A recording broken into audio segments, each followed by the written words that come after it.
போட்டுமா முதல் எண்ணெயை போட்டு எடுத்துங்க.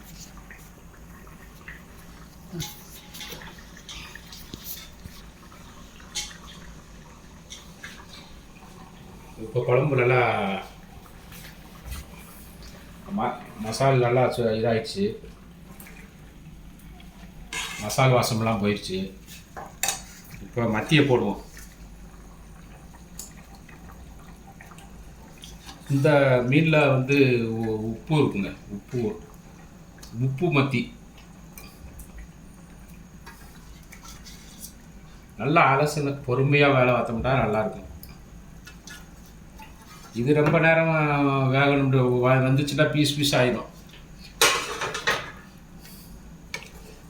போட்ட வாடிக்கு ஒரு கிண்டிக்கிற வேண்டியதான்.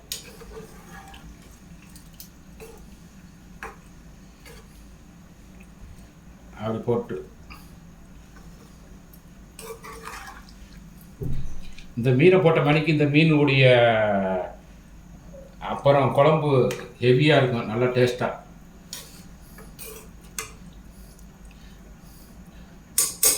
இனி கரண்டியெல்லாம் ஓட்டக்கூடாது.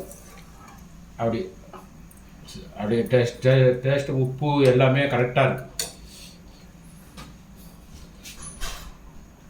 இதையும் போட்டுருவோம். ஏன்னா இது ரொம்ப நேரம் இருக்காது. அந்த மல்லியுடைய ஒரு கொதி கொதிச்சா அந்த மல்லி நல்லா இருக்கும்.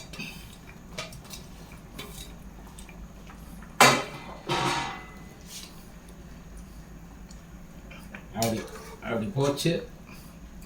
இந்த மல்லி அப்படியே கிடக்கும்.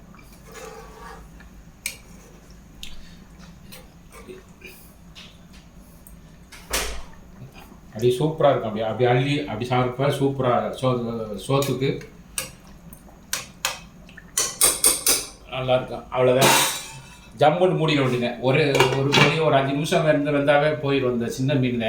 இல்லைன்னா பீஸ் ஆகிடும், நமக்கு எடுக்கிறப்ப வராது. அதனால் ஒரு 5 நிமிஷத்தில் அரைக்கிற வேண்டியது. Okay bye.